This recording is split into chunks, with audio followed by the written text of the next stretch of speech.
Welcome, everybody. Thank you very much for stopping back with the Bob Dodd Show. We really appreciate you guys viewing us. Please like and subscribe. Today, I have a special guest. He's a friend of mine. I've known him for a little while, and I want to introduce you to him. This is David Erikson. He is a buddy of mine, and dude, you know, you gotta let these people know how silly I am. You know, all the things that I'm basically trying to get you to do later on in the podcast. You know, we were supposed to have another guy here, Kip. You guys may have recognized him from a previous podcast, Kip Stanfield. But you know, it's amazing how many friends that I have do cool things and have really cool circles. And dude, I find you very, very amazing. You're an automotive mechanic. I think your skill level is just like, oh my gosh, like what's like a detective? Like you're like Dick Tracy, maybe not Dick Tracy. What's like a more of a find it out kind of guy? Little Sherlock Holmes. Sherlock Holmes. Like you and Kip, you guys like really surprise me all the time with like some of the things, the way you go about like looking at things and your view on things. Well, that's how you got to go about it. Yeah, fixing things. You got to be a little bit of inquisitive, and you got to kind of look at things almost not like a doctor, but you know, you got to have your process. You can say a doctor. Yeah, I mean, I'm a car doctor, I guess. Yeah, kind of. I mean, like if something's failing, you got to find out why it's failing. Yeah, right? That's part of the interesting part about it is it's part of the mystery and figuring that mystery out and why it failed and what failed and whatever, you know. Yeah. But dude, thank you so much for coming on the podcast. We are revamping up. We're basically in like, I guess the second season. We took a couple month hiatus. You know, real life gets in the way of some things, and you know, having to work 6-7 days a week sometimes in your real job, you know, puts a pause on a podcast. But dude, so like I met you through an organization that my wife belonged to. I don't want to say the name of the organization because I don't even know if it still exists anymore, but so our wives met, and I met you a handful of years ago, just like a what's up kind of a deal. And then dude, I ran into a predicament where I needed some help with my car. I was like, dude, my car's overheating and I don't know what to do. I'm not mechanically inclined. My wife goes, remember that guy, David, that we, you know, knew? Like, he works at this shop and you should go check him out. And I was like, that's a perfect idea. Turns out you don't live too far away. You were so accommodating. And dude, you fixed my car like literally the day after I called you. It was amazing that you were able to get me in. And, you know, just because I was like, yeah, our wives know each other. You think you can help me out? Oh yeah. Yeah. Try to figure some stuff out. Right.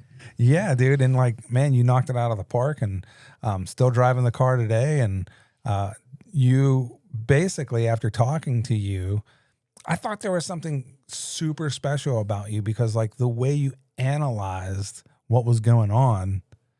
Yeah. I don't want to say you didn't need a computer because of your experience or whatever, but I think you had this like idea already, like what to look for and what to check out. Yeah, it's all about asking the right questions. Yeah, my stomach hurts and my neck hurts. Well, I get you. This is what I'm going to do, doctor. You know, like I find it very, very cool. Tell us about it. How did you even get into automotive stuff? So yeah, I mean, my dad was always working on cars. He's a big General Motors guy. So kind of grew up around somebody. My dad always was wrenching on stuff, and you know, we never had any like really nice cars. So he was always fixing them, and he taught me some stuff, but, you know, just kind of got into cars, you know, started driving, you know, around would have been 01. So right around the Nopi time was really hot, and the tuner scene was really going. So kind of got into that stuff, you know, right after the original Fast and Furious movie came out.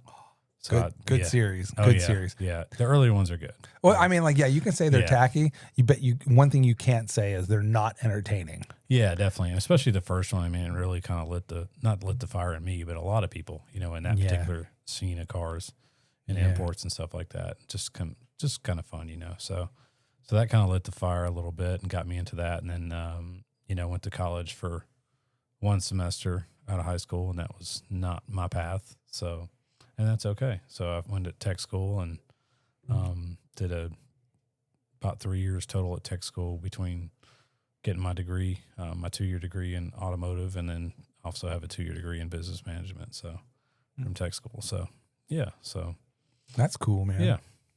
Do you remember what your first car was?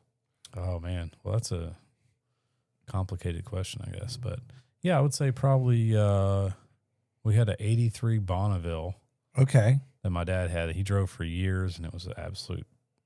It was a good car, but it was beat to death.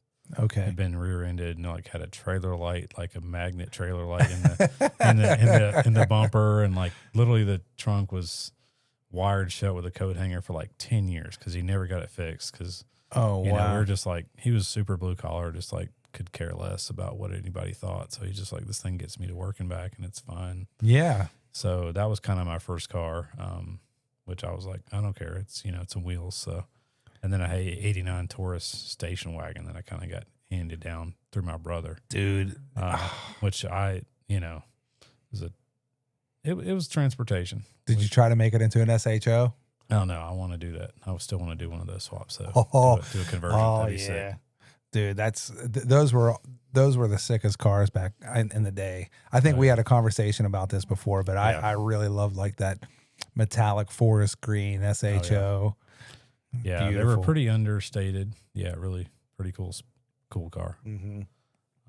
But yeah, that was kind of like those two cars were kind of my first cars that I had, and you know, we had a 15-inch. I think I'd stole it because my dad was a musician too.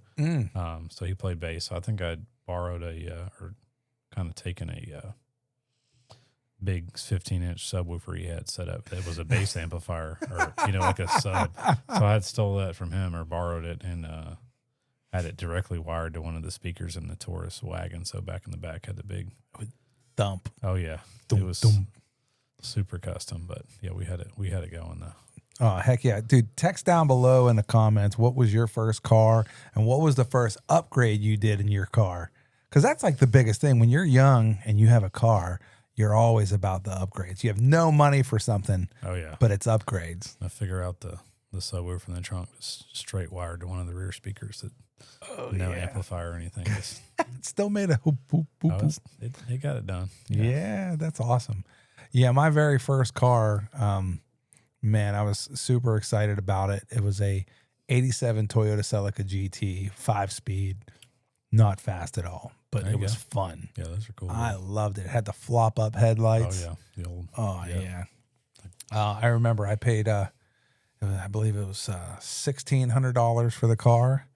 And I don't even remember how many miles it had on it. And the first upgrade I did was a Kenwood tape deck. Ooh, the tape deck. CDs weren't around really when I had, I mean, I guess they were, but you weren't getting a CD player for, you know, I had tape deck money. There you go. Yeah, I'm a little younger than you, so mine were I think pre-equipped with tape decks. Oh, and the head unit. Oh, heck yeah. You know, it's okay. You know, for all of us folks that were born before the 80s, you know, once again, dude, put down what car you got for the first car. Tell us what the first upgrade was. That's a fun thing to think about. Oh yeah, takes you back. Think about the days like that. Yeah. when things were pretty simple. Things were simple back then. Yeah. I think so. I mean, like if you think about, that's the problem with the podcasting during a thunderstorm and lightning strikes. Yeah. Sorry about that, folks. We had an abrupt end or break in the podcast due to thunder and lightning breaking down the power. Yeah. Kind of need power to do this. Yeah. But I mean, basically, I forget where we left off. I should have checked before we left off, but here we are, man. Podcast take 2. Sometimes like this stuff happens, you know, but dude, like, I guess we were just talking about how I thought it was pretty amazing. We were talking about, that your mechanic skills and things like that. And we started talking about your first car and what, you know, what you did to it and things like that. And you were telling us about the subwoofer that your father had for probably his bass amp. Yeah. And you hooked it up.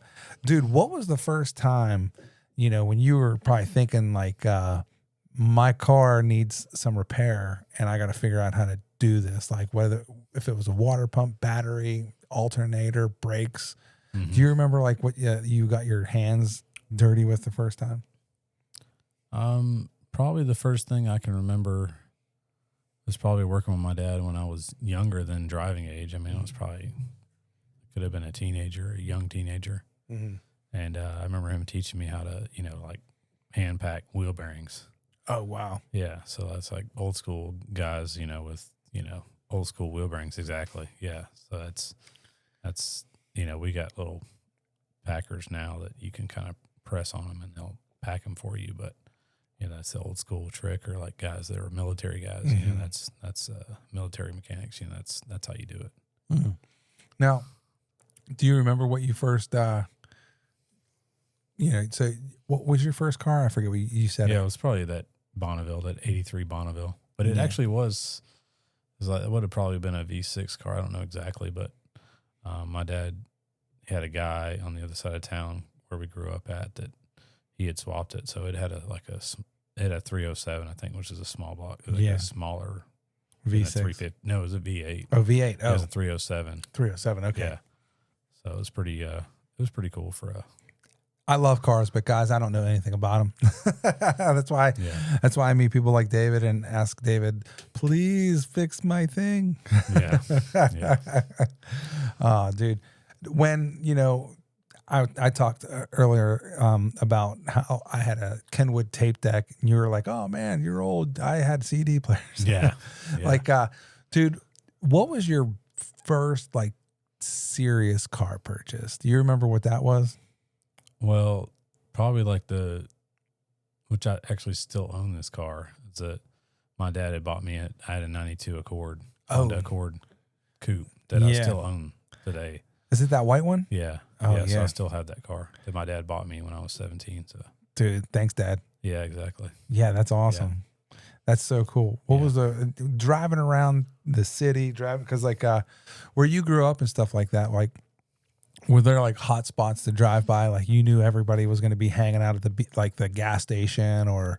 Oh yeah. Yeah. Well, going back to like, that Nopi time when everything was hot. So this was, it would have been 2001. So, I got that car and, I told my dad, I want to, and I couldn't drive. I'd driven a manual here and there. I had a friend who taught me an old CRX and I'd driven dirt bikes. So I knew a little bit, but so I technically, hadn't really driven one on the street yet, but I had a ton of, when I got my learner's permit when I was 15, pretty much I drove everywhere. So I had a ton of experience driving from 15, pretty much the day I turned 15 on. As far as anywhere we went, I was driving the car. Yeah. So, but yeah, I told my dad I wanted a manual car. So it was 17 at the time. It was in the fall, right after I turned 17. And I told him I wanted one. So we were looking around. We found another one, 4-door brown car. And then we kind of drove that one, and he wasn't too crazy about it. And I found this one. It was a white 2-door 5-speed car coupe. And then he brought it home that night. We went out in the neighborhood and he taught me. And we drove around for like 2 hours. And then I learned how to drive a stick that night and then been driving one ever since. So, yeah. I really, shout out to all my friends back in Pittsburgh, going to Langley High School. Yeah. And dude, like there's only so many of our friends that even had cars, and, my buddy Tony, he had this red Cavalier. Shout out to Tony Frank. Hope you're doing well, buddy. And he always had like a really nice tape deck. And he had this one tape deck that illuminated, like before LEDs were like really cool. His tape deck illuminated like blue, green, or red, whatever he wanted to illuminate. And it was literally the coolest stereo that we all saw. I think he got it at Circuit City or something like that. Oh, yeah. Hey, Tony, if you're listening, comment down below where you bought it, bud. And dude, we would drive around everywhere and we would hit all the hotspot gas stations where we thought we would see our friends or whatever. We'd meet at the different BPs at Noblestown and Poplar. And this is all in Pittsburgh. You don't know it, and we would just hang out, man, and just drive around, listening to the same songs over and over and over. Good times. Did you, what was your good time like when you were younger? Oh, yeah, that was good. So after I got that car, I kind of started modding it and stuff and got into that. And then we had kind of friends I had gone to school with that were into the kind of tuner scene and stuff, and we had a kind of a crew we rolled around with, and we're just zooming around, hanging out at the gas station. One of our friends had worked at this gas station, so we go, park the cars, line them up, and just go hang out and just drive around. And yeah, that one guy, he worked at some gas station, but his car, he had nitrous on his car at the time. And so I remember we're cruising through these back roads, where I grew up at, and I remember I got stuck behind him or something, and then he turned his bottle on and hit it on this one road, and I remember the smell was just awesome because dude was gone. Wow. This Eclipse, and was way off in front of me because this is what year of Eclipse? Was it the rounded one or the more boxier one? Yeah, this would have been like mid late 90s. So it's same I think era body style as the Paul Walker car. So yeah, okay, like a 2000 somewhere around there, or like a little bit earlier. Yeah, 98. So yeah, it was prior or after the DSM, the more square cars from the early 90s. Yeah. So yeah, it was really cool. Yeah, that era, the 90s era, I mean, gosh, I grew up in it, whatever, but like the Eagle Talon, the all-wheel drive Eagle Talon car, pretty cool. Gorgeous car. The Mitsubishi, what was it, 3000 GT? Yeah. Oh my gosh, gorgeous car, all those cool cars that, I sit there and think about like, it'd be so nice to see where they are. And all those cars are still collector items, you know? You got those, you got the 300 ZXs. Yeah. Pretty cool, pretty special. What was it? The 2000,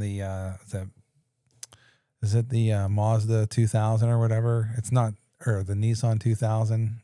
Oh, the Spider or whatever it's called. Oh yeah, I don't know. Talking about the 240 SXs. No. They're like convertible 2-door coupes. Oh yeah, I don't know. Yeah. No, it's a Honda 2000. No, the Honda S2000. Yeah, Honda S2000. Oh, yeah, that's what I'm. Yeah, those are pretty cool. Because like in the Fast and Furious, they had the dragon on that car. Johnny Tran was out there hunting people in the S2000. Yeah, dude, the Volkswagens, they had a hard game back then, dude. All those Volkswagens were beautiful. Oh yeah, my wife used to, Jesse's white one in the movie. Yeah, my wife, she had a Mark III, that same body style when we met. So that's pretty cool, man. When you were watching that movie, because you're a car guy, you're like, man, they'll never go that fast. Oh yeah. Or do you think like, oh man, some of that stuff was legitimate, or no? I mean, it was entertaining, and that's what the movie's all about. It's about being entertaining, and obviously some of it's just way out there, and some of the more modern stuff is just way out there, really way out there. But it's entertainment value, and some of it was, somewhat legit. Camera angles and fast speed pace of yeah. I mean, you got the original drag race where they're lined up, and it takes 8.5 minutes, and then you got danger to manifold. Danger.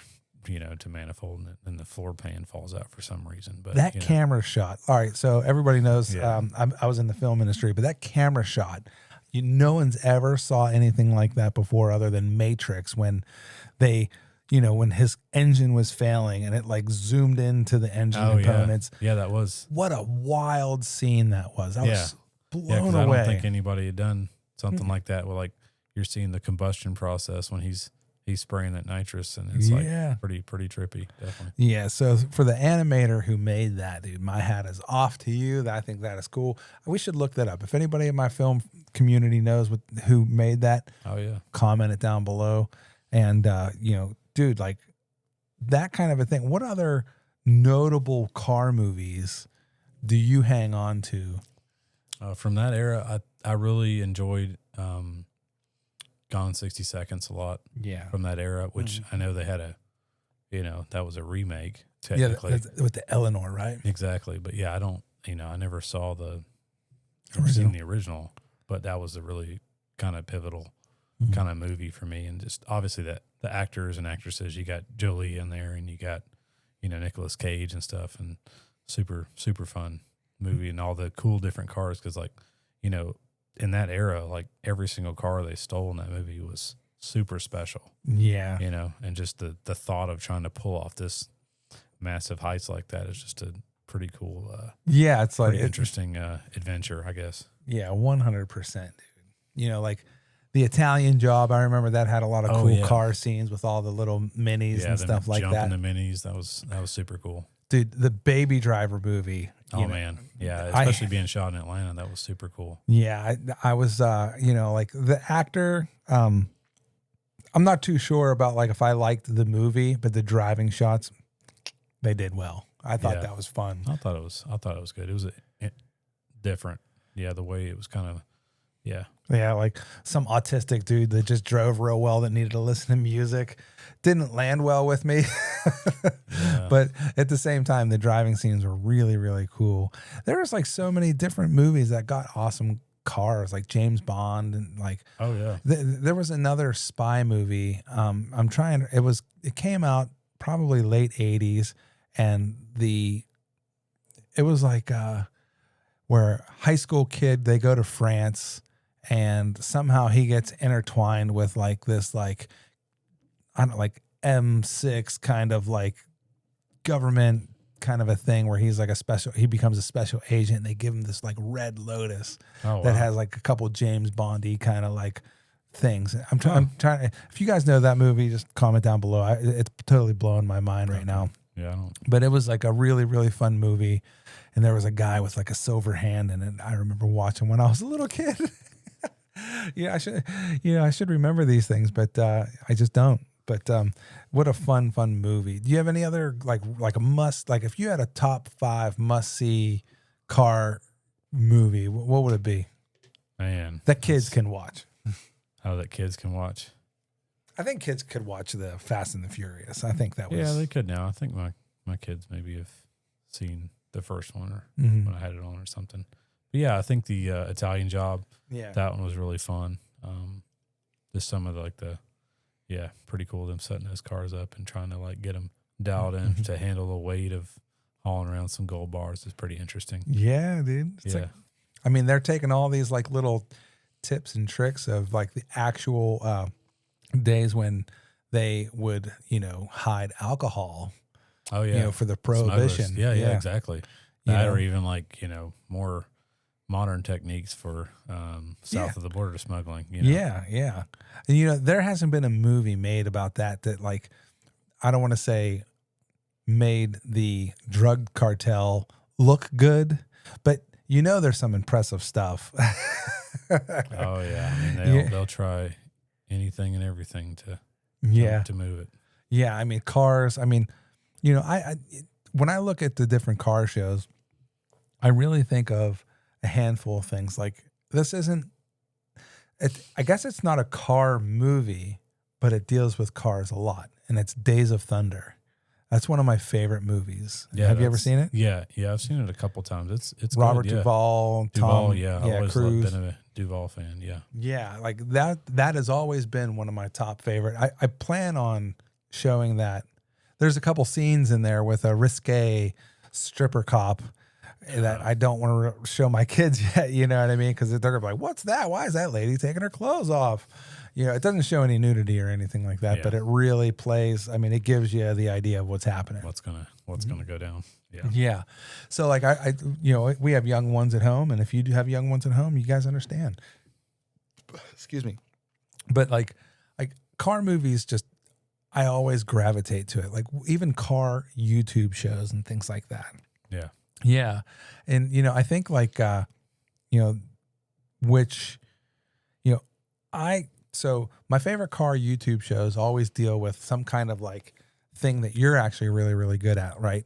Fact finding, figuring out, sequencing what's wrong with the car, and you actually figure out what's wrong with the car.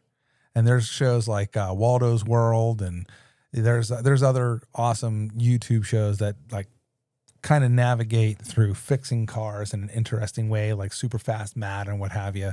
I have a really crazy idea that I think that I don't think I swindled you into doing it, but like, we're supposed to have Kip here today, and he's not feeling too well. And I don't know, should we even divulge any of this yet, or should we just leave it in the pre-production, kind of like on the table still kind of thing, or should we talk about it? I don't know. I think we should talk about it. All So right. David, Kip, and I are developing a YouTube show called Calling All Cars. and it's going to deal with automotive lifestyles of all sorts of types of people. People who already have their dream cars, they're already in working condition, they're already in drivable condition, collectible condition, to people who buy their dream cars and they're starting the process of fixing it up. In the meantime, they're also like, we're trying to do lifestyle things where the person has their car and how they use it every day. So I think, like, you know, when we are trying to think of things, what to do, what to shoot, how to shoot, when I came to you with this idea, what were you like? Like, who's this dude, Bob? I fixed his Subaru and now he's asking me to do something so stupid. What were you thinking? What was in your mind? I don't know. I mean, definitely intrigued and interested to see what may happen, you know. Mm-hmm. I don't, I have my experience of doing things and fixing things, but necessarily, going on adventures or filming things as far as repairs or whatever, haven't gone into that. So just nothing, that I have thought of too much, I guess. So, yeah, I don't know. Yeah, I mean, Kip, I can't speak for Kip. We can't speak for Kip, and I wish he was here, but Kip's not feeling too good right now, so he wasn't able to be here today. But like, when I think about the car show, you and Kip are master mechanics, right? Like, it's okay to call you that, right?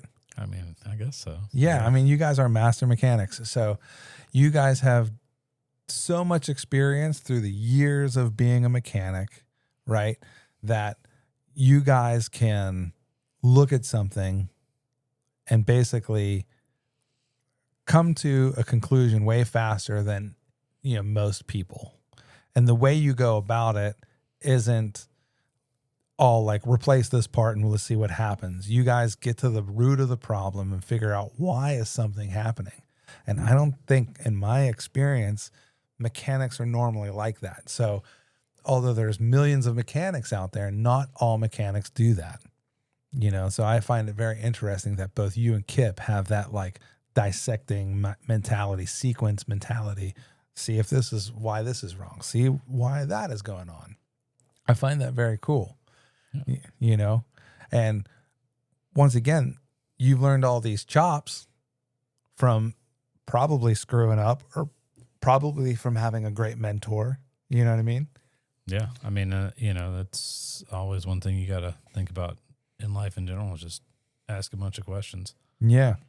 But it's just, definitely learned a lot by messing stuff up. I mean, that's one of the best teachers right there. Yeah. But also, that anytime, I still obviously not perfect, but anything gets messed up, I mean, put that away in the memory bank and try not to do that again, or change your approach or change the way you're doing something to, and like I said, experience is a great teacher. So.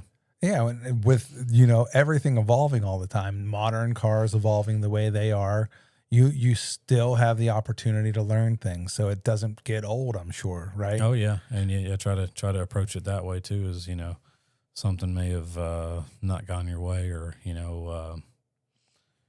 say a repair calls for 5 hours and it took you 8 hours to do it. Obviously, if that was the first time you did it, then that's going to be a little bit more difficult. But the second time around, third time around on the same repair, you're going to be way speedier and going to find ways to be way more efficient and to do things better. What do you think the biggest misnomer or misconception that people who aren't mechanics? Because like, one of the things that, like, out of all the automotive shows that I watch, that people, they're not fabbing anything. They're like just literal mechanics, and they're saying, hey, I got this car, and they're having an issue, and they're trying to show you how they go about fixing the issue. Yeah. And then they say, well, I gave the car back, and then something else happened, and now the owner thinks I did something to the car.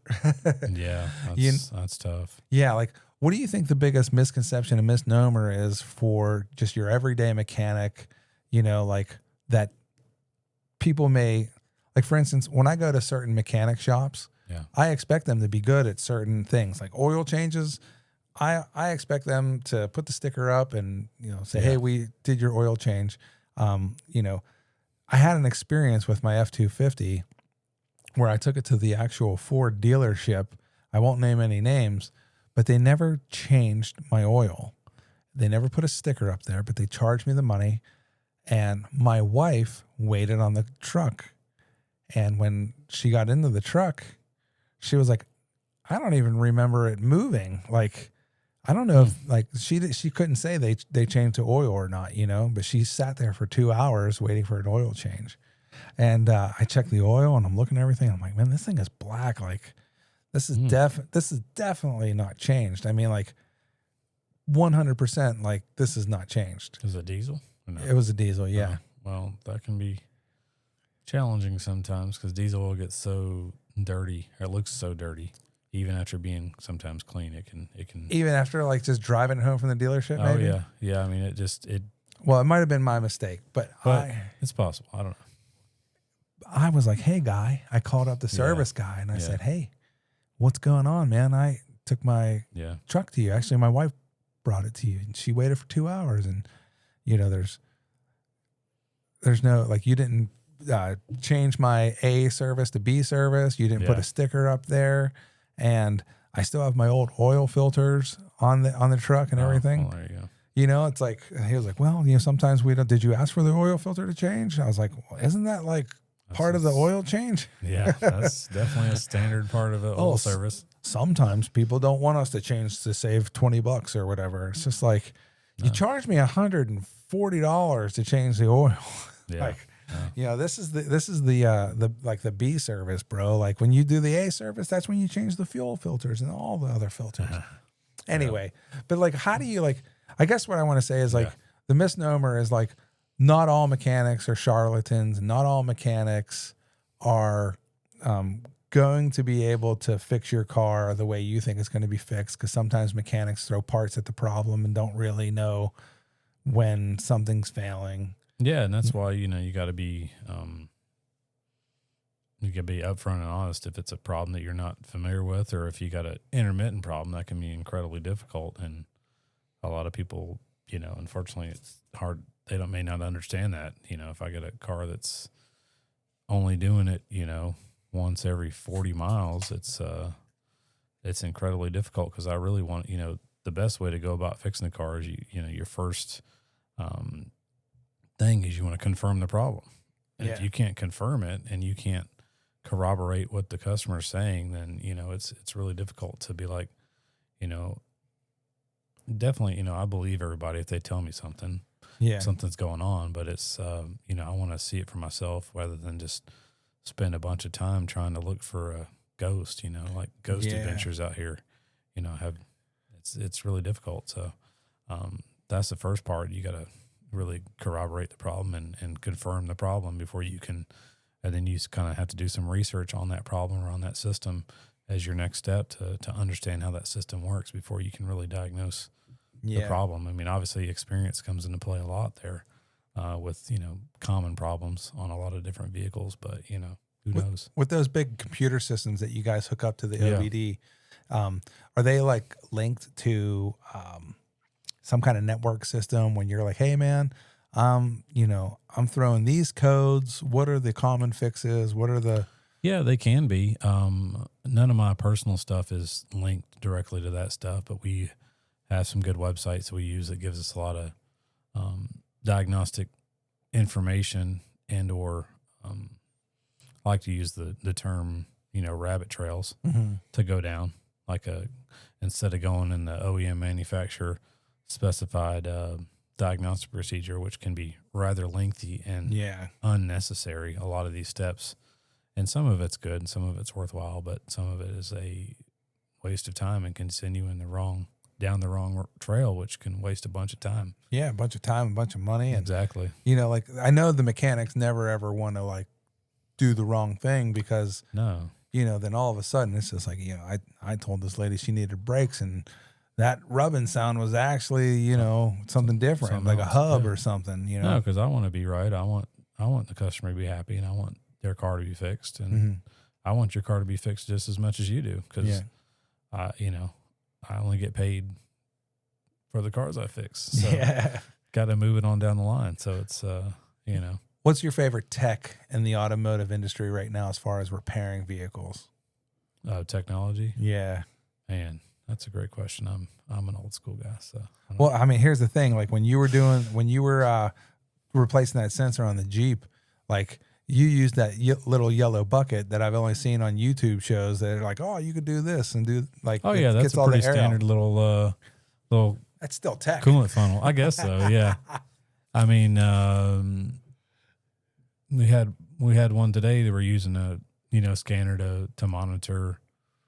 Car was running rough, so we're using the scanner to monitor misfires instead of, like an old school car from carburetor or whatever. You'd have to manually check each cylinder with see if the spark was happening. But this one, we can, this has been around for a long time, but you can look at the scanner and watch active misfires, so we can tell which cylinder's the problem cylinder, and then kind of go from there to really pinpoint where the problem lies. So that's super cool. I mean, has the scopes like the video scopes work with the little tiny camera that you can get in that? Those are super helpful, definitely.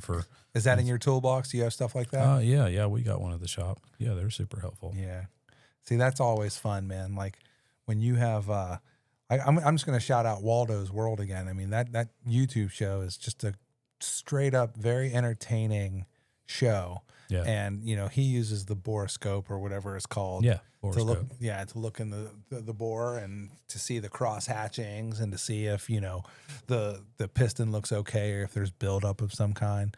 I sit there and think to myself, like, if some dude from the 70s had that technology, hey, thank you, government spy people. Yeah, I mean, all that stuff probably was developed down that road, or even NASA perhaps. Yeah. Like I find that stuff super, super interesting. Because technology is huge, and I always talk about like how old school mechanics would take the screwdriver and put it up against the spark plug, to see if they hear any noises, and then the old listening stick. Yeah, is that what you call it? That's what some old country guy I used to work with called it, the listening stick. You know what, dude? Calling our cars on the back of their shirts, they're gonna have a big old flathead screwdriver, and it's gonna call the listening stick. New shirts coming soon in the future. But I see that's one thing I love automotive lifestyle stuff, whether if it's 4-wheel drive and rock crawling or overlanding, or if it's drag racing, or if it's just all out fabrication, or just getting something to run. I watch these YouTube shows with my boys and we love it. Yeah. Because cars are obviously cars are fun to drive, and doing all that other stuff, but part of it's the story behind the car and where the car came from and what's the story behind it. Pretty cool. Now your car that we're going to be showcasing in Calling All Cars has, I think, a pretty cool look to it. I don't know if too many people remember it's the Caprice, right? Yeah, Capri. Sorry, I don't want Caprice is the Oldsmobile Caprice or something. Oh, the Chevy Caprice. Caprice. Sorry, big car. Yeah, but the Capri. Yeah. Tell us about that car, man. How did you even end up with that car? Yeah, so the car it's a 1972. He'll give me pictures and we'll put it up. Yeah, 1972 Mercury Capri that I inherited from my dad, which both of my folks have passed now. So I kind of acquired it from him after my dad passed. So, but it's been sitting for a long time, a long time. So it's definitely a project, and I just haven't had a space or a place to spend some time on it. But it sat in my parents' garage for, basically my entire life. So yeah, it's got a lot of, which I honestly don't know if my dad ever had it. He had another Capri prior to this car that apparently got wrecked, and he acquired this one or stole some parts off the other car when it was totaled or scrapped out or whatever. And then we had moved. So that's how I acquired this car. But it's been, yeah, I mean, ever since I can remember, it's been in my parents' garage. It's been a lot of time in the garage, and we cleaned the garage out, and it sat outside in the driveway for a long time. It was covered, and then went back in the garage. So it's, you know, it's pretty cool. Yeah. 2026, we're gonna get that thing up and like at least cranking. Yeah, turning over. That's the goal right now. Is I want to get it, you know, running and driving. You know. Now, was that a yellow or a cream? It's yellow. Yeah, it's like a flat yellow. I'm not really sure the color code on the car. And then, like I said, the previous car that he had was a green car. But yeah, so I mean, haven't seen one on the road, and prior to my dad passing, we had gone to a barber out in Alabama. Yeah, I love that place. Yeah, to the vintage races out there. So, and we had seen one. I have a picture of it on my phone from, probably 6-7 years ago, of a red one that was all like set up for SCCA racing at the day. Oh, so it was a wow. full on race spec. They had set it up. Really cool to see one of those cars in that spec. But, those cars were super popular here in the United States when they came out in that 70s era for SCCA racing and for autocross, and which my dad had autocrossed his old one. Oh, Yeah, so he was big into high-speed autocross and stuff here in Georgia, and then also when my folks lived in Florida. yeah. But yeah, so it's been there a long time. It's got a lot of real sentimental. So I remember sitting in that, sneaking out in the garage, and I was like, a little kid, like 5, 6, 7 years old, and sneaking in the car and just, playing around with the steering wheel. Dreaming about driving it. Yeah. Yeah, exactly. So it's got a lot of sentimental value, definitely. Yeah. I think the only car that I attached to with my parents owning it was probably, I was older and I got a chance to drive it, and it was my dad's pickup. Yeah. Yeah. It was an 89 Ford F-250. I loved it. Yeah, that's cool. When I drove it, I hated the fact, because I went to roofing jobs with him all the time, and you know what I mean? And so like it had a bad vibe to it, but I also liked it all at the same time. I always thought it looked cool. Never really much for red interior, but it was white with red interior, and I just thought it was like a cool pickup truck with the ladder racks and even all the dents and scratches that it had in it. I used to geek out over having 2 fuel tanks. You know what I mean? Oh, yeah. Yeah, those Fords had the double fuel tanks. Yeah, I thought it was really, really cool. And, just that was probably the first vehicle that I thought was like pretty cool. Other than that, my brother had some cool rides. I never had any cool rides until I was like an adult, So, the lifestyle of the automotive culture is so big and so wide now, especially with all the different crossover vehicles. You know what I mean? Because like now you have trucks with 700 horsepower. They're 4-wheel drive, but they're 700 horsepower. You got Teslas with the electric, and they can zoom off the line 0 to 60 in just above 2 seconds. With if you were to look at all, because like you have a couple different vehicles that I find very, very cool, and I don't want to say they're cult vehicles, but they definitely have strong followings, like with your BMW and your Toyotas and stuff like that. Like those vehicles, the X5 has a strong following. A lot of people love that. With those vehicles, what makes people have that strong following? Is it because of the BMW name, or do you think it's because of the actual vehicle's engineering? It's both. I mean, obviously it's obviously in the luxury car sector, but it's also, I mean, the reason I wanted to go after those cars because they're really special. I mean, those particular ones that I own are, they weren't badged as an M car, but they could have been.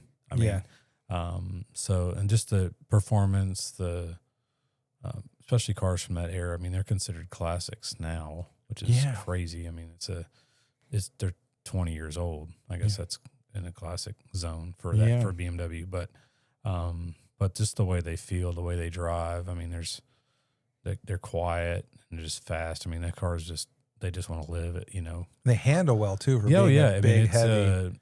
I mean, I equate those cars to being like almost a E46 M3 or like a 330i. Like they handle, this is the same generation as the E46 cars, the 3 Series, but they handle like a big, heavy, fat, you know, E46. Yeah. And then you got room for all kinds of stuff. And then they got really great power. I mean, super, super fun to drive. The handling's pretty incredible. Yeah, really kind of medium to heavy steering feel from those cars from that era. So, which, you know, a lot of cars, more modern cars with electric steering, people, I wouldn't say complain, but they have, you know, they've lost some input, yeah, right? exactly. Less feedback to the driver. So it really has that proper steering feel from a BMW that era in my opinion. Yeah. But that's to everybody their own, right? Yeah. But I mean, even with like to your Sequoia, you know, like, or is that what you have, the Sequoia? Yeah. Like, I love the Sequoia. There was a time when I was in the market for a 4x4 vehicle, and I was looking for a used Sequoia. And just like the market today, I don't know, this was like 8-9 years ago, or no, that we were here in Georgia, so like 7 years ago, we couldn't find a 4x4 Sequoia for sale that was like reasonably priced, you know. And the market for automotive, like, it just seemed like it never slowed down. The prices kept going up and up and up. And like right now, even like a decent Sequoia that's like, I don't know, 2007 or 2003 or 2004, if it's in a good shape, they still want like so much money for them. Oh yeah, they hold their value like crazy. Yeah, and even if they're got and it's crazy mileage on them. 150,000 miles. You know what I Yeah, mean? Like, that's not a lot of miles for one of those. I mean, ours is double that. mm-hmm. So they can do some crazy miles. Yeah, you know, because like I'm just super interested in the lifestyle people, like use the lifestyle of people and how they use their cars. Yeah, you know, because like people pull boats with those, you know, vehicles. You know, it's like it's very cool. What's your favorite thing to do in your X5? Is it just drive it, or like do you like maybe tow some stuff with it and you get? Yeah, I mean, I have towed a couple trailers with it, couple because it could tow a car haulers. Yeah, I got a bunch of friends with Corvettes, so and I'll work on their vets and stuff. So I've towed a couple vets here and there with it, but yeah, I mean, you really got to have the suspension's not properly set up to tow right now. Those cars were air ride cars initially, and I had deleted that because they were just super problematic. It was always something was going wrong with it. So just because that's kind of my daily driver right now. So it has been for a couple, 2-3 years. So it's just really problematic, and sometimes you get tired of fixing your own stuff. So yeah. You're doing that all day. It's kind of like I just want something to be reliable. So I guess that's why my wife has a Sequoia. So yeah, that's super reliable. Do you think that Toyota has lost the reliable name lately because like with all the issues that they're having with their engines right now, especially in their Tundras and stuff like that? Oh yeah, I mean they're still put out a really good vehicle overall, I think, and then design and aesthetically and the way they feel and drive. But yeah, they've definitely lost some reliability points and some credibility with their customers, unfortunately. Yeah. Oh, and feel free to move this thing around. I know it makes some noises, but like you can move it around, make it fit. If you want to lean back, chill. I think it's fine. Yeah. I'm good. Just chill. And if you want some water, we got water right on the floorboard. If you look down there. Yeah, roger that. But yeah, I mean, like, because like that, I'm definitely into lifestyle because like I'm into overlanding. Yeah. I'd never been overlanding, but I'm into it. Yeah. Right. I want to do it. So much so that a couple years ago, I put a down payment on a Ineos Grenadier. Yeah. And, Angela and I, we were really, really close to getting it, but the film industry kind of slowed down so fast. It was like they brake checked the industry. Oh, wow. Yeah. So we were interested in getting the Grenadier, but we just financially, we weren't confident in the film industry going to be there. So we really decided like, hey, let's watch what we do. This is an expensive vehicle. We, although we pre-ordered it, we have money down on it. We know we're going to lose something here, but like at the same time, we don't want to get like into a position where we're spending the money and we have like a situation where I don't have work and we're getting something repoed. Locked in. Yeah. Exactly. Yeah. That's so we, February 23rd, the NEOS dealership said, hey, your vehicle is ready. And I said, oh man, dude, let me call you back. And, it was like, I don't know, man, like not even 5 minutes. Cause Angela and I talked about it, and I called him back and I said, hey dude, I relinquish everything, dude. We just can't do it right now. And he was like, oh man, come and get your car, dude. Come and get your car. And I'm like, dude, I want to so bad. He's like, you have like bags with your name on it, NEOS printed stuff and sewn stuff with your name on it. Yeah. And I'm just like, we can't do it right now, dude. Like, you don't understand. Like, my job isn't secure right now, so I can't do this. So he goes, all right, man, I just want you to know, as soon as you back out, it's going to be up for grabs for whoever wants it. And the price is going to change. Like, cause like, when I locked it in, it was 2 years before it even came out. Oh, wow. And so my price was different from what they were going for on the lot. For regular retail. Yeah. Wow. So, it was like I understand. Yeah. And someone in the film industry, bought it. And literally 4 days later, it was February 27th. I go to this special effects company that's local here to Atlanta, and I'm rolling up. I'm like, oh, there's a vehicle that looks just like the one I ordered, and I'm sitting there and I'm talking to the guy's wife, and she's like, oh, let me get John out here, this is amazing. He never heard about this vehicle before, and he just like stumbled across it somehow. And I'm like, yeah, dude, he came out. I'm explaining. I'm like, yeah, man. I was like, I ordered the rear hitch and because it wasn't able to come out, and I got the front hitch and this and that. Dude, he was like, yeah, man, the guy who ordered this vehicle, backed out of it like 4 days ago, and I just bought it 2 days ago. And I'm like, oh yeah. And I was like, oh, that's wild, man, because I just backed out of one. He's like, what's your name? I was like, Bob Dodd. He goes, dude, I got bags for you. This is your car. And I was like, oh my gosh, this is the car that I ordered, because it had everything that I ordered the way I ordered it. You know, that's crazy to run into it like that. Yeah, especially a guy in the film industry. Super crazy. So I'm like, dude, those bags are your bags. He goes, but they got your name on it. Yeah, I'll give them to you. And I said, nah, man, you keep it. Let it be part of the story. Keep it with the vehicle. You know what I mean? Like if it ever like does something, and that's what happened, man. Yeah. I got to see the vehicle out in the wild. It was my vehicle, and he still has it right now. Yeah, that's pretty crazy. Yeah. Also, too, what's really strange is like right down the road from me, the general manager of NEOS where I tried buying it, he lives a minute down the road from me. Oh, okay. Yeah. So I get to see NEOS Grenadiers all the time here. Yeah, but they got the B58. Yeah, I have a customer that has one. It's pretty sick. Yeah, they're really, really nice. Yeah. Oh. Would you like another beer? Oh yeah. Ice cold Golden Monkey. Yes, Victory Brewing from Pennsylvania.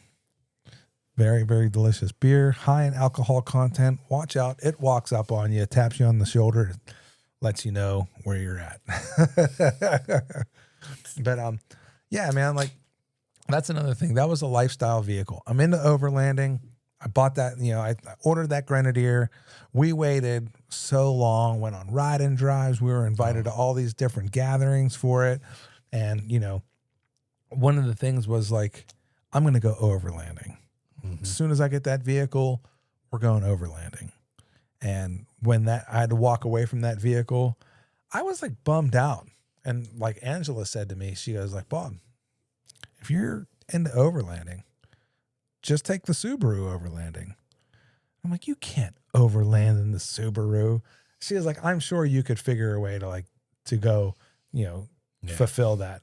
And I started thinking, we have North Georgia that has the Smoky Mountain 1000.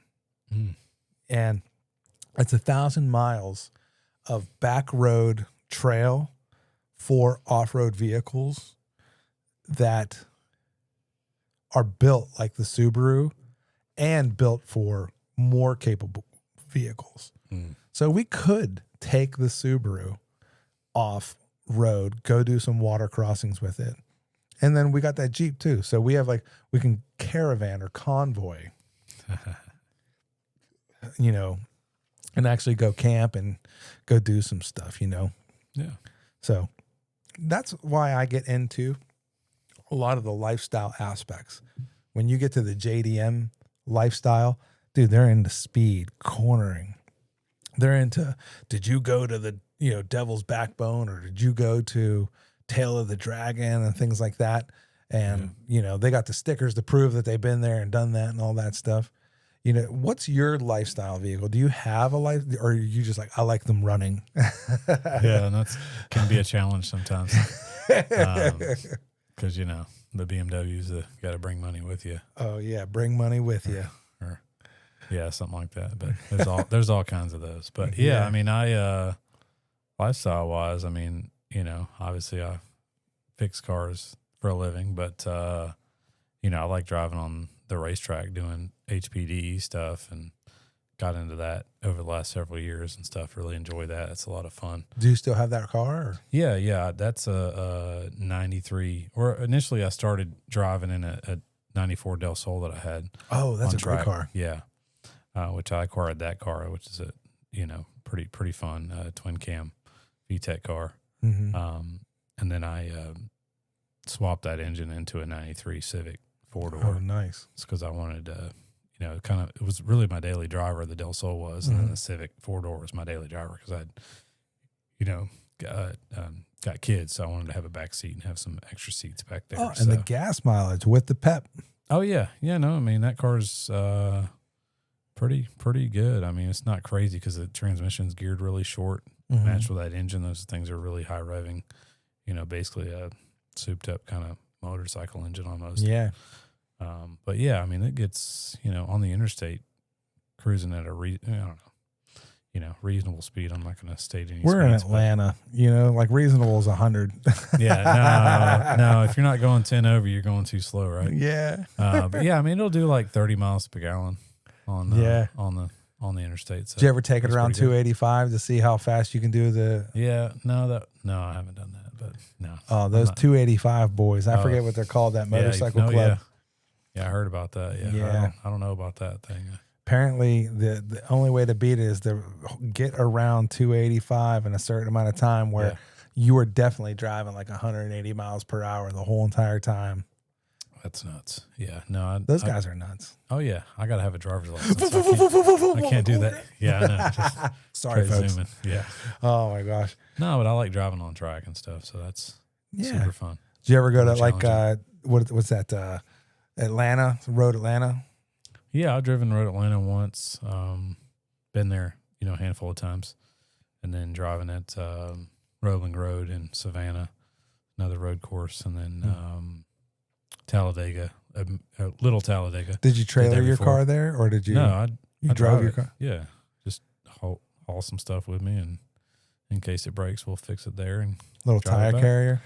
No, we drive on, I don't care. Drive on slicks. It doesn't matter. You're good as long as it don't rain, but then it just makes it extra interesting if it rains. You realize you were driving on like IKEA bolts when every time you drive like 85, like bolts and nuts from IKEA furniture. Oh, that's fun. Every time you go to 285, 85, 70 or 20. Or even that one time I ran over a ceiling fan on 285. Not in that car, but man, that was some scary junk. Can you give a good idea what driving on 285 is like and 85 is like? It's normal to me. I grew up here, so it's not doesn't blow me away too Dude, much. like but 285 is like Mad Max of the Thunderdome. yeah, it's a little crazy. And then the road condition, no, they're still working on it. It's a work in progress, but the road condition's been pretty terrible for a long time. So. Oh yeah, and that aging Subaru, I feel all of the bumps in the road. Oh yeah, yeah. If you take one of my Hondas on there and just beat you to death. Oh yeah. Dude, that's like so crazy. Like I try to explain what driving in Atlanta is like to people, and it's funny because like people from California, they're used to like really long wait times. So when you're talking about like, oh man, dude, I hate Atlanta traffic. They're like, you don't know nothing about traffic because it takes me 2 hours to drive 15 miles. Like you don't know nothing about traffic. Just sitting in bumpers. Yeah. But I'm like, no, you don't understand. Atlanta traffic, it's like you're in a fist fight. It can get pretty aggressive. No doubt. Yeah, dude. My very first, I think I talked about this on the podcast before, but my very first interaction with like seeing the 85 was an old lady. She was driving her car and my leg's cramping. Hold on one second. Oh God. Man. Yeah. It's all those monkeys. Oh man, it could be. So on 85, this lady is driving 25 miles an hour because we're in kind of like slow traffic, right? Okay. It's kind of like morning traffic. I was driving to work. It's probably like 9:30, and she basically puts her turn signal on.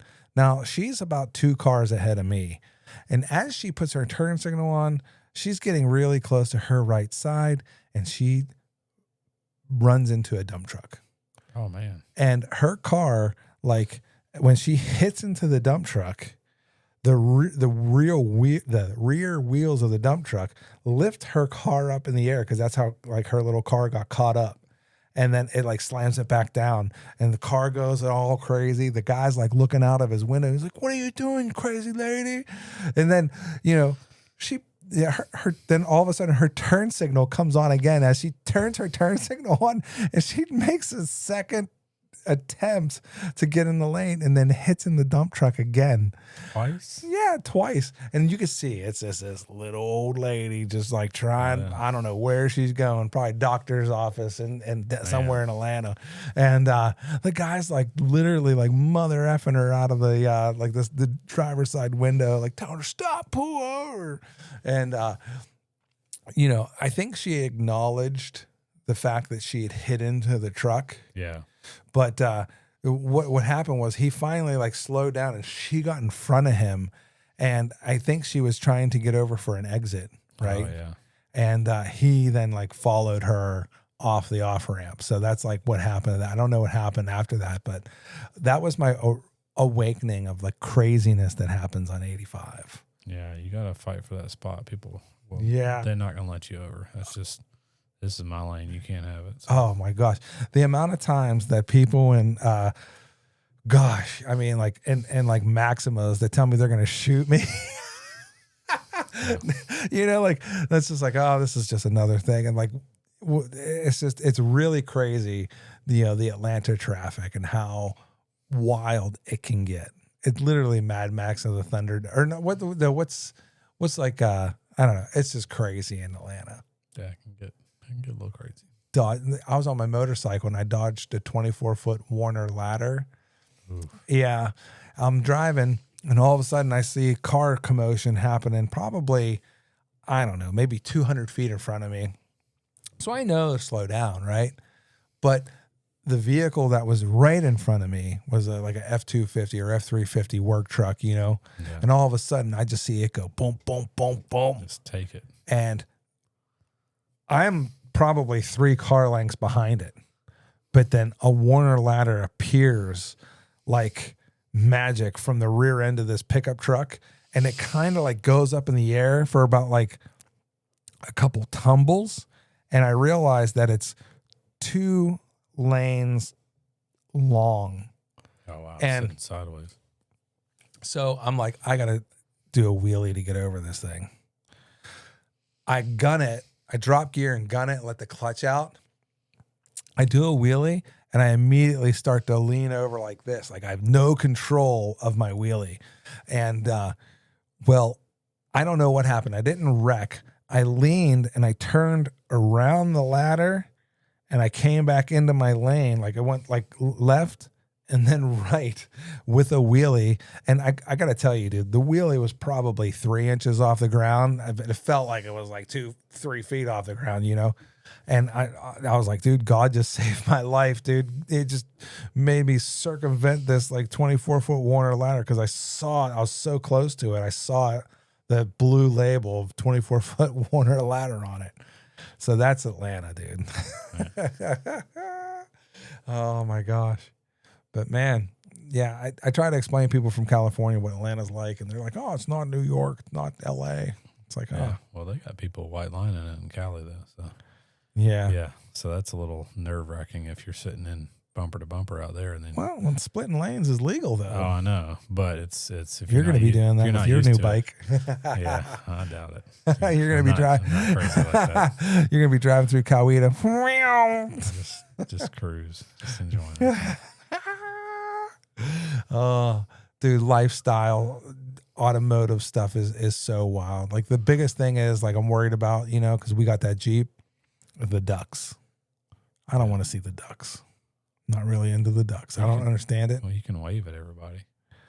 I forgot about that, you know, because like we've had previous Jeeps, and you know, I'm sitting there driving to work, and I had one of these. I was like, do I know that guy? I forgot about. Well, I hadn't rode a bike and motorcycle in a couple 2-3 years, so I forgot about everybody. Kind of waved at everybody on the motorcycles. Yeah, so I have to pick that back up. Yeah, 100%. Yeah, 100%. What if we just get like a really big duck and just put it on the hood of the Jeep, and then we don't have to have all these small ones? No, I don't want any ducks. No. My son goes, Dad, because you don't want any ducks, what do you think your license plate should be?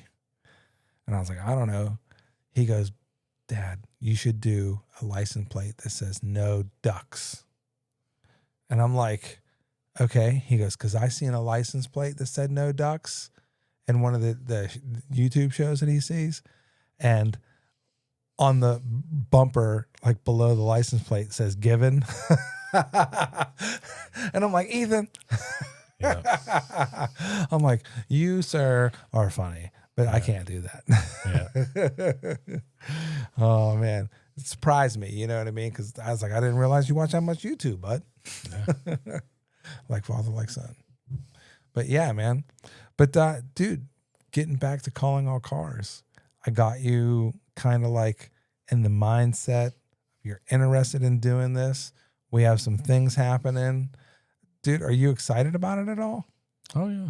Yeah, it's gonna be fun, gonna be interesting just to see what we can project wise, what we can see, what kind of adventures we can go on, what kind of stuff we can, different kinds of vehicles, different kinds of, like you're talking about, different sectors of automotive that we can explore and stuff like that. Yeah, we're gonna be interviewing people with cool cars. Oh yeah. Cool stories about how they got the cars. Oh yeah. Yeah. You know, let me bring it on, man. Tell me some stuff. Like how you feel. Cause like, it's kind of weird. Like I tell people at work, you know, like, hey man, I'm starting this YouTube show. And they're like, what? Oh, yeah. You know, they're just pipe fitters, boiler makers, and iron workers. And I tell them I'm in production and I'm making a YouTube show about cars. And to them, that's like, what? You know what I mean? But like, being that like you have an automotive circle of so many cool people that have cool cars around you, and you're always around that kind of a thing. You know, what's your aspirations with this? Like, where do you want to take it? Just to enjoy the adventure and see some cool stuff. I mean, I love, all different aspects of, like you said, car culture. And, there's some stuff that I don't know as much about, certain aspects, but there's a lot I do know about, and stuff that I've been exposed to that just interests me. But there's like I've always thought about the whole scene. It's like there's something for everybody. You got your people that are into Jeeps, you got the 4-wheel drive guys, you got the diesel guys, you got you know, the stuff that like I like, you know, motorcycles and Japanese cars and, you know, tuner stuff. And, you know, there's all kinds of stuff. So it's super cool to see all the different stuff that people are into. And, you know, there's something for everybody, definitely. Yeah.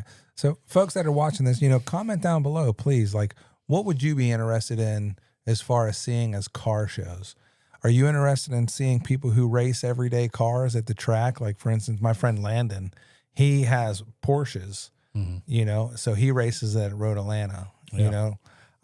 My buddy Tyler, he has a drag race. He has a car. It's a Nick's Racing, and he has the dime piece. So it's a Fox body Mustang that just, I don't know how fast it goes, but it's like down the road, man. It's like real cool. You can see him on YouTube. You know, what are you guys interested in seeing in a car show? Put it down below. We'll try to make something happen for it. Yeah. You know, because like I'm open to all ideas. You know, I'm just wondering, like, does Dave and Kip think my ideas are crazy, stupid? Or they think are my ideas doable? You know, like, you know, because I'm planning on interviewing folks that have cool cars and things like that. And I'm not mechanically inclined. I can do brakes, rotors. I could do calipers. I could do alternating, like changes or whatever, belts and stuff like that. But I'm not like a figure it out kind of guy. I'm like, I'm going to put this part on it, and if it doesn't fix it, I guess I'm buying the next part. You know? So, you know, with my input and what I'm bringing to the show is hopefully just ideas of cool content and production. Yeah. And you guys are bringing so much more to what people are actually going to enjoy. So, you know, you guys are going to be fixing things, talking about certain things, and you guys are going to be the faces of the show, you and Kip. You know, you guys are going to be the people in the spotlight and people doing basically all of the stuff on screen. So, like, you know, I find it crazy that we're trying to do something, because like to me it's huge, it's really big, and all these YouTubers probably think it's not really that big because I got an iPhone and I know how to fix a radiator or something like that. But to me, it's like really big, and I want to make it really big.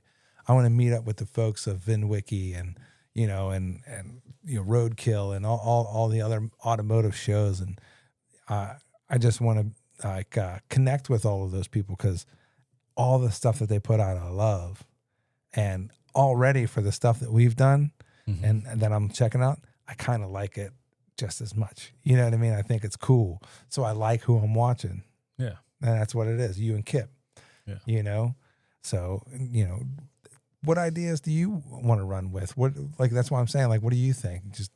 You just want to see what comes your way, or do you want to try to make something happen? Yeah. I guess we got to do some discussion points and actually write some ideas down to get us in the groove on what things are going to, where things are going to go. Yeah, it's going to be so much fun. I mean, like, I already had fun when you changed out that thermostat housing and all the other stuff and all of the cool stuff that you were like, you got to make sure you do this. You make sure you do that. Out of all the videos that I've watched about changing thermostats on a Jeep, not one person said anything that you did. Oh, well, that's good to know. Yeah, that's what I'm saying. Dude, we have some gold here, and we're going to run with it. Yeah.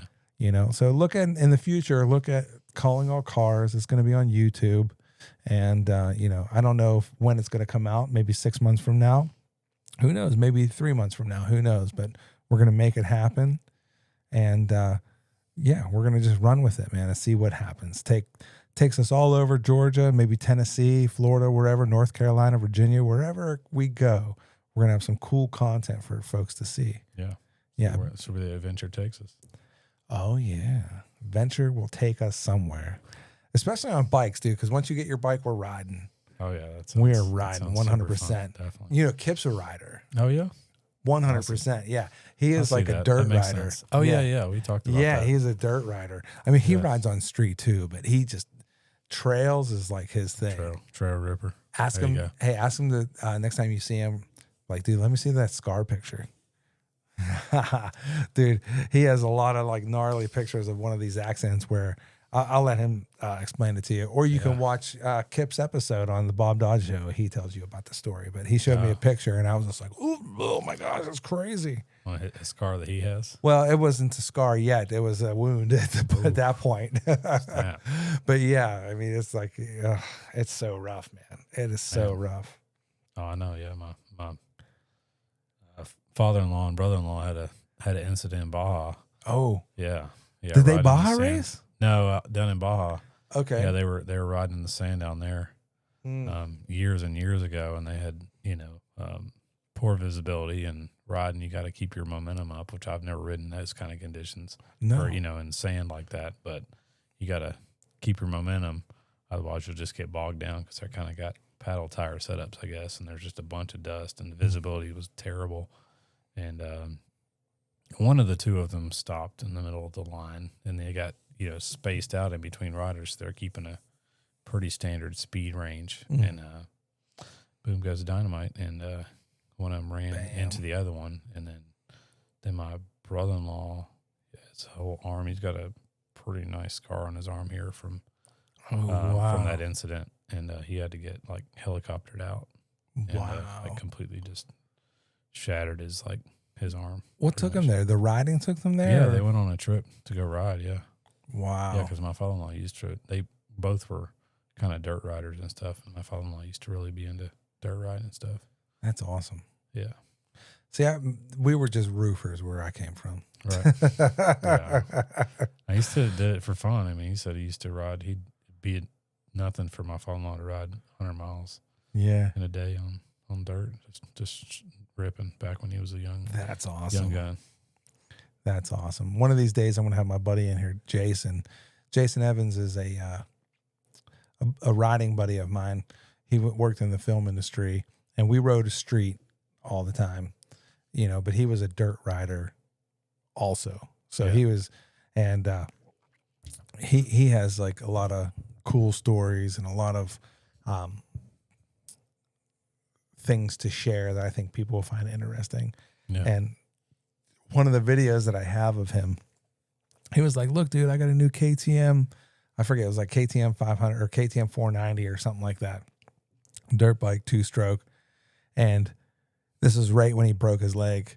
And he's riding a wheelie up his street with his cast on his leg. And he's like shifting with his cast, you know? Oh, my goodness. He broke his leg riding? No, I don't think he did. I don't think he did. But you wouldn't, like my buddy Jason, you just can't stop him. He is such a powerhouse, such a force of just energy. Awesome dude. You will meet him one day. Yeah. But yeah, he's such a powerhouse. And shout out to Biscuit Bandits. I forgot. So Bob Dodd Show, we have a sponsor. It's Biscuit Bandits. And they're out there in Montana. And if you get a chance, they're somewhere near you, go get a biscuit. They're delicious. Oh, yeah. Yeah, Biscuit Bandits. And, dude, he's just an awesome, awesome cat. His dad's awesome. His mom's awesome. Everything about his family is awesome. But he moved away to Montana. So he's in Bowman. I think that's what you call it, Bowman, Montana. Bozeman, Montana. And they started their new biscuit catering company where they there's a college out there. They're like this out there feeding the kids out there and with their Biscuit Bandit truck, dude. There you go. Yeah. So he's an awesome dude. I can't wait to have him on here. And I hope to have him on Calling All Cars because he has a very cool diesel truck, and what he does with that truck is pull that Biscuit Bandit trailer. And that's like a lifestyle vehicle. You know what I mean? The life of a person that like is on the road restaurant. That's pretty cool. You know what I mean? All aspects of automotive I want to cover with Calling All Cars, So, but yeah, dude. And, I don't know. What do you think about, what's your favorite type of car shows? Do you even watch car shows? No. This is why you're going to be so good on the car show. It's going to be so authentic and so original. I just fix cars. That's all I do. Yeah. Oh, Kip, I miss you, buddy. Yeah. See, you know, like one of the things about this podcast, it's a hangout podcast. We just bounce ideas off each other. And sometimes, you know, like it's just like we sit here and hang out, and we're so happy that you guys are here hanging out. You know, I want to keep reminding people too, if you're subscribed to the Bob Dodd Show, once we hit 1,000 subscribers, we're giving away a gift. It's a pretty special gift.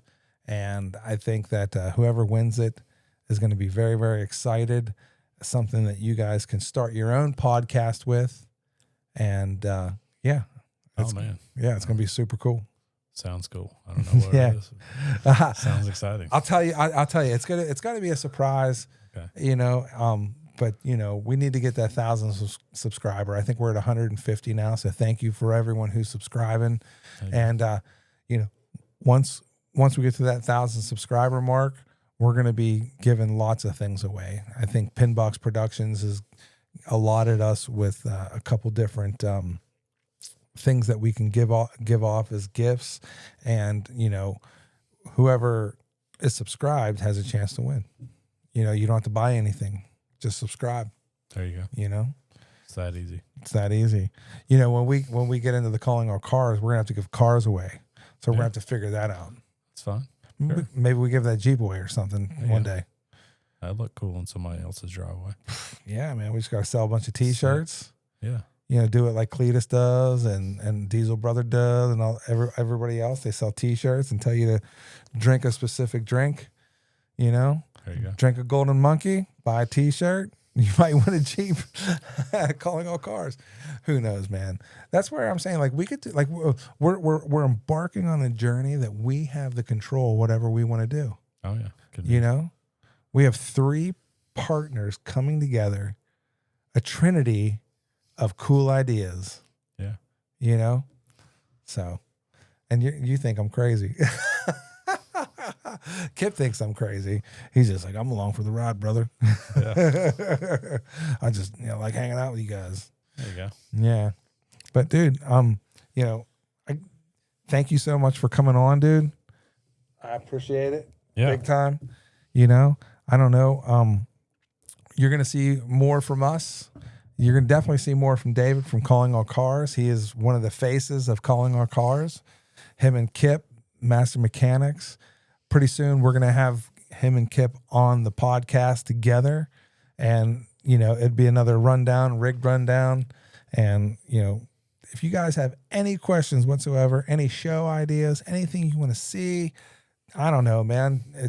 If you think you have a cool car and you should be on Calling All Cars, telling the story of your car and your life, let us know in these comments, man. We'll make it happen. We're excited to meet you guys, and we're excited to be part of a community that enjoys the sport of automotive whatever.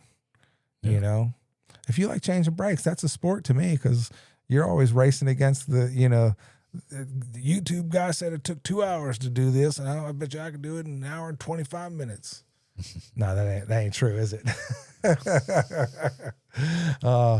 Man, what do you call that when they block out hours? Like, all right, man, this is a intake job. This is they give us 6 hours to do that. Do you have a name for that? An industry? That's the flat rate. Flat rate? Yeah, that's just pretty standard pay. You know, most of your dealerships and stuff, that's how stuff gets paid out. So, Yeah. yeah. You know what? This is. We need to talk more about automotive. The show's not over yet, dude. The crazy price of tools, Oh yeah. dude. The crazy price of tools. Like, you have your Snap-on guy, your Mac tool guy that rolls up in that box truck, and it's like, I got a new ratchet. Yeah, is it different than the ratchet you sold me 3 years ago? Oh yeah. What's different about it?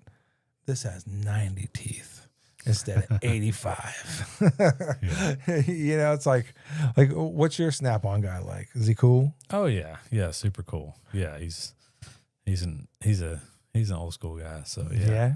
Yeah. So I mean, he's not, you know, they obviously want, they're businessmen like anybody else, but you know, they got some good stuff. But like I tell most of the guys is, you know, nice stuff's nice, but you can also fix cars do a really good job without, spending an absolute fortune on tools.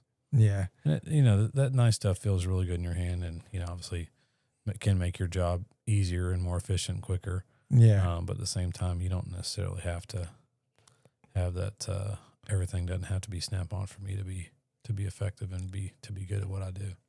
I noticed that a lot of people are like, I can get it done with Harbor Freight stuff. Yeah. And I, to a certain extent, maybe. But if you ever take a wrench from Harbor Freight and a wrench from like Gear Wrench or, a high quality USA made brand, yeah, the Harbor Freight stuff isn't quite as tight or nice fitting. Oh yeah. Why do you think that is? It's just they can't it's just get the it quality. right. I mean, yeah, you take a Snap-on wrench versus a Harbor Freight. That thing's made in Taiwan or China, and then the USA made Snap-on is made in the United States, and it's also engineered by someone in the United States. Yeah. So the tolerances are way tighter. The way the product's made is pretty impeccable. And that's why they demand a high price for it. But pretty much everything they have, hand tools, there's lifetime warranty too. So that's the advantage of having somebody coming around like that. Yeah. So obviously he wants to do business with you and he wants you to be successful, but at the same time, something breaks, he's there the next week. You don't have to go driving around, take a 30-minute drive to go replace something that broke. Yeah. Or use something 3 times and it breaks. Oh, I had a puller, a gear puller that I had. Man, I was trying to pull a stator off a motorcycle. Yeah. And the thing just shattered. Just wasn't having it. No. Yeah. Wasn't having it.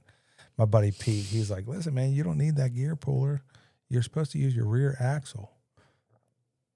What are you talking about? He was like, look, man.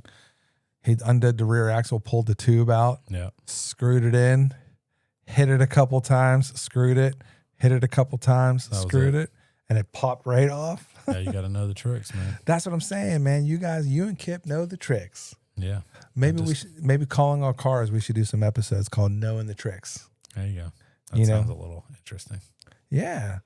Knowing the tricks. What's the trick today? Well, tricks are on calipers. Like if you rounded off your bolt, you got to cut that bastard off because that ain't ever coming off anywhere else. Taking a caliper ain't off. going nowhere, baby. You rounded that off? All right. All that thing where whatever YouTube trick? Nope.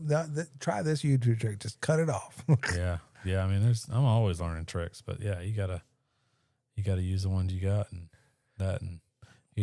don't rush anything too much either, slow down. And cause I found out, the years, don't rush anything. Don't strip something out unless, some stuff is, unavoidable. But, if you take an extra 2 minutes to not strip something out and be very intentional about that, then that's going to save you a ton of headache from having to try to drill something out or do something crazy or get super creative to fix a problem that could have been avoided. So that's the one thing I've learned is, don't create a problem just in life in general. Yeah. Don't create any problems. Yeah. It's like, I don't think you're creating a problem when you're trying to pull that nut out or pull whatever. I know, but you know what I'm saying. Dude, I was out in my driveway. Snap a bolt off if you can avoid it. Oh my gosh, dude. I was in my driveway and, all I heard was like a squeal. So I'm like, I need brakes, So all you do, you just go like, hey man, O'Reilly's got the buy rotor package, get brakes free. So that's what you should do. You go buy the whatever cheap shit that they're going to give you, and you're going to put it on, and then you realize, oh man, the reason why my brakes are bad is because my caliper's frozen. Yep. Found out about that one, eh? Oh yeah. So right now the Subaru's got new calipers all around. There you go. New brake rotors, new brake pads, new brake flush. I learned how to do a brake flush.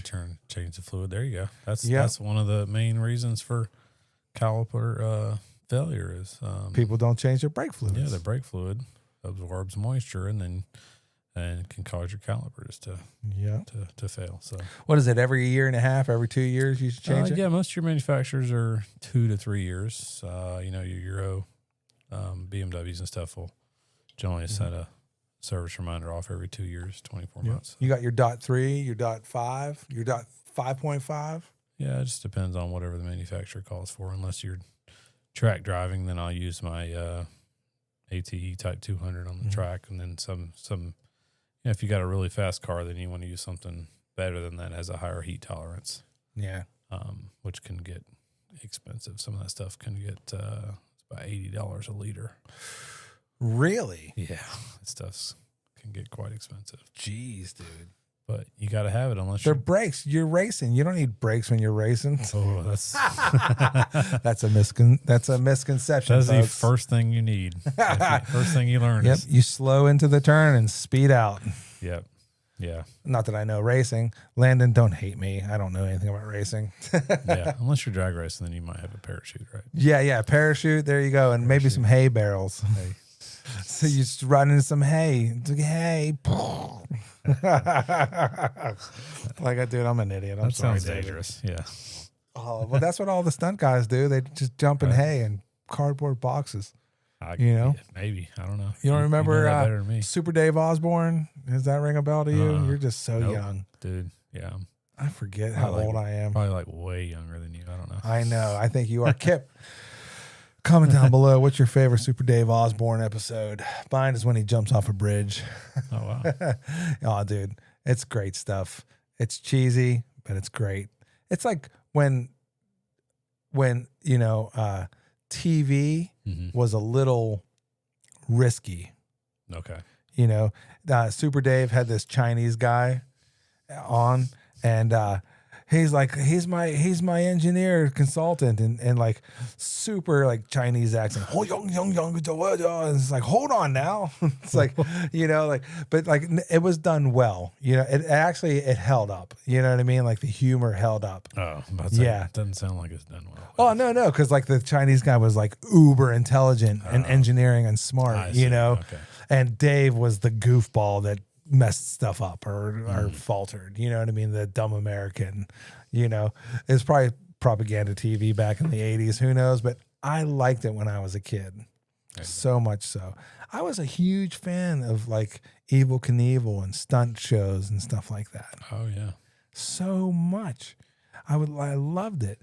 Seeing car jumps, seeing people just do stunts. I loved it. And not that I wanted to be a stunt person, but the fact of the matter is like monster trucks, race car, NASCAR, all that stuff. I always liked it. I always liked it. But dude, once again, thank you so much for coming over to the Bob Dodd Show. I appreciate it. I think Calling All Cars, once we start putting the content out, I know this is like real early. We're kind of like dropping some seeds out there for folks that know about us. We're going to have a really great time, and we have a lot of things in store for viewers. So be on the lookout for that. It's coming soon, folks. And dude, this isn't going to be the last time you see David. I mean, he's going to end up being an internet star. Mark it here, so you'll catch us on the other side, that car automotive side, not just podcast stuff, but car automotive, doing a bunch of things, drinking some golden monkeys, doing whatever, overlanding, having some fun, doing some burnouts. Dude, burnouts are a must. Yeah. Burnouts. And if we got bikes on there, wheelies are a must, Okay. Who knows? Maybe even some cars need to do some wheelies. We just don't know, but it's going to be so much fun. And I got to tell you, the way Dave handles looking at a situation, you guys are going to wish your mechanics looked at it the same way. And, maybe we can divulge on how to find a good mechanic later on in some of these episodes. Cause like finding a mechanic is a big deal, like trustworthy. I asked you this before, like, who do you ask? Maybe you ask some friends that had a mechanic work on their car that they trust. Cause it's hard to find a good mechanic. Oh yeah. It really, really is. And I have one here, and he'll tell you how to find good mechanics on an upcoming show, Calling All Cars. Anyway, guys, thank you so much for hanging out. Remember, like and subscribe. comment down below too what you might want to hear and see. We're gearing up some more podcasts, so we're excited that you guys are with us again for round 2 of the Bob Dodd Show. Thank you so much. So long, everybody. Take care.